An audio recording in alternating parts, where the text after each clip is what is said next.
going on, my super sandwiches? Rhymestyle here. Today I'm joined by two very special guests, and today we're going to be doing something very debatey. It's been a while since we had a debate on this channel. I toss out discussions here and there, but basically to kind of summarize it, because I don't want to spend most of the time talking about the intro, or I guess the inspiration of this video. On Twitter the other day, I got into somewhat of a small debate about the developed characters in the Dragon Ball world.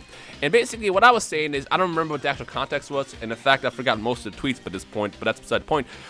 Basically I was saying that Vegeta is one of the most developed characters in Dragon Ball because well, I'll explain why in a bit, but it turned into a debate of what is a developed character, what does development mean? So I figured, you know what, why not get some friends together and then do a actual discussion debate about who is the most developed character in your opinion in the Dragon Ball world. And this could be from Dragon Ball Z, Dragon Ball Super, even GT, even, you know, your outside alternate universe stuff like multiverse, whatever you want to consume and jump into, feel free to let us know in the comment section below. But you can only pick one. That is the key. You can only pick one developed character. So without further ado, how about we start Masako, because this is the first time you've been on my channel. Who, in your opinion, is the most developed character in Dragon Ball and why? Well, thanks very much, Mr. Rhymestyle, for having me here. And I would like to say and pitch forward something not many people would really think about. And I would actually have to pitch, and if you include their backstory in the equation, Android 18 and her brother 17. Ooh, that's a good one. Why are you choosing them? Well, okay. Now this is when you have to like take into context their backstory. Right. And ever since we found out their real names are Lapis and Lazuli, according to Akira Toriyama, you get the understanding that when Dr. Gero found them, they were a bunch of teenage delinquents who were terrorizing their local population. So they were a bunch of down and outs. They were no-hopers. That I think either their parents had died or had given up on them. They were completely uncontrollable. Right. And I think probably they were orphans, or their parents were dead, or they had estranged themselves. So Dr. Gero could go, those little children, no one would miss them if they were to just suddenly disappear now, would they? So yeah, because no one would care if they just disappeared. In fact, they praised the day that they'd be gone, wouldn't they? Yep. So yeah, Dr. Gero takes these, kids and turns them, uses them for his cyber biological experiments, and he finds out that he goes like, oh no, they're too unruly because they're just as delinquent as ever, but now with superpowers and kick-ass cybernetics. So yeah, he shuts them down. So he thinks that they've not developed, and for the first part, they don't develop, and except in the history of Trunks, because when they're absolute ruthless killing machines, literally. But in our timeline, in the timeline that we see properly, they're somewhat different. They're like 17's just going, you know what? I just want to go and have fun and drive a car. Yeah, and then 18's just like, whatever, got nothing else better to do. But then the turning point happens when she meets Krillin. Right. Because Krillin, being that really weak guy, but always wants to give it a go, So He just comes in, tries his best. He's weaker than everyone else, but that doesn't stop him. And that's why I personally think he's one of the best fighters in the show. Because, despite his power level being, or strength being weaker than anyone else, he still tries. He still puts in the show. A lot of heart. Exactly. He's got a lot of heart. So, 18 takes a shine to that. She finds it kind of refreshing. And then eventually, you just see that, you know what? Somebody gave me a chance in life. Maybe no one had ever given them a chance. So now Krillin has. He removes the bombs from them, with a wish from Shenron. And, it's not like I didn't want you to take out my bomb or anything, baka. And, and then lo and behold, like 7 years later, they have, she and Krillin have a kid. What? What say, what now? And then, especially when you get to Super, that's where it really shines. Right. Because now, she's got everything she wants. She's got a kid, she's got a home, really good home, loving husband, strong husband too, money, lots of it, and a source of it, Mr. Satan. And she's got everyone's saying that, and I thought this too for the longest time. Oh, she's been domesticated. Oh, Toriyama hates women. I'm like, wait, no, she knows exactly what she wants. Exactly. She's wanted a purpose in life and to have a life. And there was one moment that I saw when I think Krillin did something stupid by actually asking Goku to punch him in the face. And, you know, 18's just going like, hold still, and I'm just trying to, you know, patch you up. And, you know, he's just like going like, ah, God, it hurts. And then she just smiles. That one smile just made me in my mind go, yes, that's it. You have reached your goal in life. And now, this latest arc, oh boy, this has been so good. Last episode, oh, that was, yeah, that was just so great.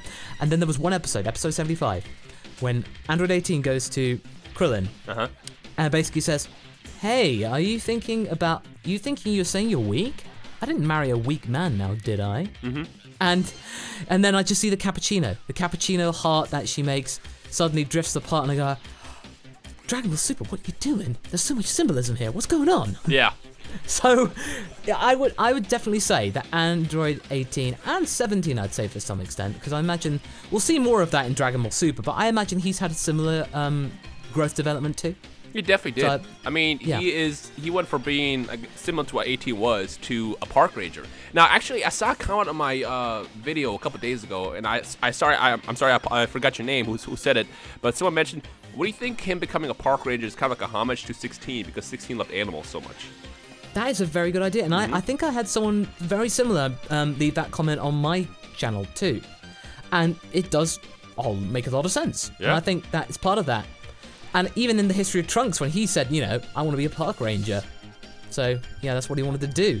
See, all you gotta do sometimes is just believe in people. It's funny, like, now that I think about it, like, Hunter x Hunter has such, not Hunter x Hunter, 18 and 17 has such a Hunter x Hunter style backstory with, like, Meteor City and stuff, where it's like you take these delinquents, then turn to, like, crazy killing machines, and then they change later. But definitely, 17 and 18 have a really, really good backstory if you think about it. All because someone gave them a chance. Exactly. And I'm glad that you mentioned both of them, just because, like, I feel like 18 and 17 would be probably, like, the least in someone's mind when it comes to a discussion like this. Qaaman! I already know what you got in mind. What you got? Well, before I get into my character that might be a little bit predictable, I just wanted to add, like, in interview Akira Toriyama made, it was a full-color interview. He actually mentioned that 17 had married a zoologist, and they actually had a child along with 2 other adopted kids. So, in essence, I think you make some really good points there, Masako, because the fact that 17 would settle down and have a family and kind of live out in the wilderness kind of really shows how much he's changed. But for me, this is going to be predictable, but I think Piccolo has the most development. And I understand a lot of people might say Vegeta because obviously he went from being a killing machine to obviously being what he was later. But if you really think about it, Piccolo's character has actually changed more than Vegeta's from the totality of the moment. He was created as a complete resurrection of his father in King Piccolo. And if you think about it, over the course of just a few years, because you remember Piccolo was not that much younger than Gohan, he not only changed his ways, he teamed up with Goku just a few years later, and then just the year after that, he sacrifices his life for Gohan so early.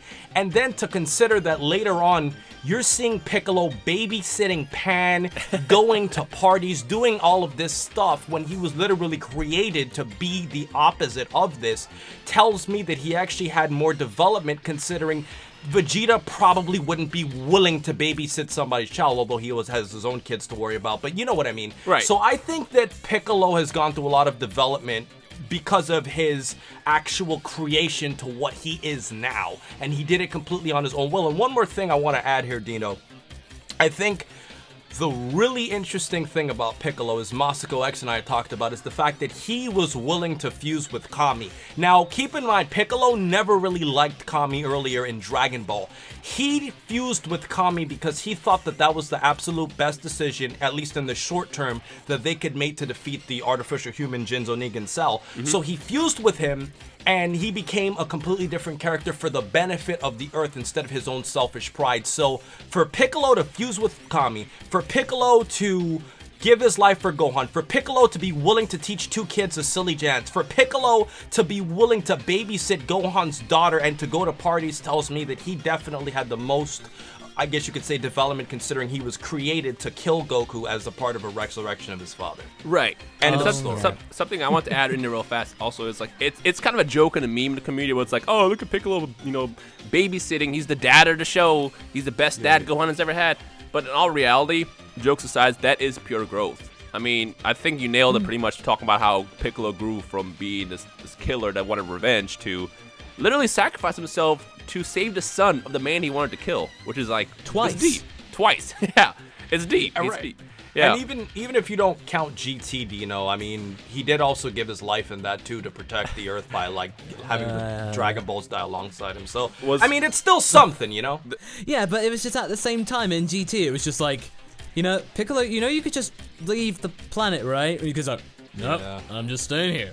Yep. Yeah, It's no, but toasty here. I like it. I like it here. It's it was at private. least notable. Was that scene your favorite, Qaaman, when they were in hell, when they were doing the sinking? Yeah, and then like Goku was annoying him. That was pretty funny. All right, so we can't end the video without talking about this guy. Now it's funny, after hearing you both break down 18 and 17 and the Piccolo so well, I feel like Vegeta is a terrible choice for this. But at the same time, Vegeta is indeed also very much a really well developed character. Because I mean, you got the Saiyans. First of all, the Saiyans in general were really interesting in the show because they were all bred to kill essentially, except for the ones that kind of got away, in which case they all changed in their own way. And the reason why I'm picking Vegeta for this is because this man was literally like a prisoner to Frieza. It was like his little, his killing buddy basically. It was like he sends him out to kill. And over time, you know, you see Vegeta develop this like sense of revenge. Like he just wants to kill Frieza. He wants to get the Dragon Balls. You know, they send rats to Earth so they can recruit Goku, but instead they find out about the Dragon Balls. And you know, Vegeta comes down to Earth with the intention of getting the Dragon Balls, but then leaves, realizing that he can get stronger. He goes to freaking Namek. He learns how to sense power on his own. He learns that he has a lot of potential still as a warrior. But that's not why we're talking about Vegeta. We're not talking about this like character that grows and gets strong over time. We're talking about how he changes. And you see him go from, you know, how he just wanted to be a rival to Goku, who just wants to get stronger to Goku because he kind of wanted to get revenge after they had their fight initially. You see him actually settle down, have a family. He also does stuff on his own way. I mean, we saw how he went out to seek to become a Super Saiyan after, you know, he saw Goku achieve that form. And then he did it. He freaking went Super Saiyan. He, like, really pushed past his limits. But at the same time, you know, he still, like, started changing his character, like, where other stuff was important. It's not about just himself. It's not about, like, being that selfish character that he grew up as. It's about others at that point. You know, obviously he meets Bulma. They get married. Right. He has 2 kids with them. And then he goes from being this crazy psychopath killer to a guy that was dancing to keep a god destruction from destroying the universe. Not the universe, but destroying the planet. Like, this guy definitely deserves to be on the spot. And, like, thing is I feel like we're going to see a lot more Vegeta change in Super. And I feel like part of this conversation also sparks because it's like, the criticism that I see is people tend to not like Vegeta for what he has become. It's like, the Vegeta that I grew up with would never do that stupid dance. Well, yeah, of course they wouldn't, because Vegeta back then was also still a cold-hearted, you know, killer that will kill left and right. Whereas today, it's like he is his own character that makes him very unique from people like Goku, Gohan, Piccolo, even the androids, and that's what makes Vegeta a, you know, #1 pick for my choice, just because like this guy has one of the coolest backstories, not just in Dragon Ball, but in anime. I gotta say, like, he has a really, really amazing story, and that's why I gotta go with him. I think I would agree with you with that because, sorry, Qaaman, I'll be briefly here. I think the one thing that makes Vegeta's development much more than Goku is I've talked about this in a video, but why I think Vegeta's actually nicer than Goku, because he knows about etiquette and tradition because of his royal blood. Right. This is the difference between a Saiyan elite and a low-class warrior, is that he knows about, you know, marriage, bloodlines, you know, having a son and all that stuff, and honor. He knows much more about that. So he knows about decorum. So, you know, even though it was the days of, woman, bring me a drying cloth at once! You know, it was like that. But now, you know, he's staying by his wife's side. You know, just protecting her. Yeah, the fact that he didn't want to leave to go for the preliminaries said a lot. It's like, I can't. And eventually, Goku's having the one to go like, please go do something. Vegeta's boring. Kwame, what were you gonna say? Add on to that. Yeah, sure. I was just gonna mention really briefly Gohan, because I think that some people watching this video might also think Gohan had the most development. And long story short, I think Gohan has had a lot of development in terms of what he's gone through as a kid to an adult. Right. But in terms of Gohan's core personality, he's always kind of been the same character who never really liked fighting. He was just a natural, peaceful guy that just wanted to do what his mom says. And he doesn't really care about that stuff. Whereas future Gohan, though, I would say his character had more development considering his life circumstances. Oh, yeah, definitely. My gosh, I feel like if we keep talking and keep like digging into the characters, this could be like a 4,000-hour long video. But with that said, I think we got a good picks for the sake of this video and this debate. So in the comment section below, to those who made it this far in the video, you can only pick one. And make sure you say why. Only one character, and why are they the most developed? What is it about them that made you go, you know what? Yep, that's my character. Comment it down below. Now, of course, if you guys want to check out Qaaman and Masako as well, I have the channels linked in the description below, obviously. So go check them out. I guess leave a like if you had fun in today's debate. And I guess we can't wait to see what you guys got to say in the comment section. So we'll see you guys down below. Enjoy the rest of your day. This has been Masako, Rhymestyle, Qaaman, and we'll see you guys in the comment section below.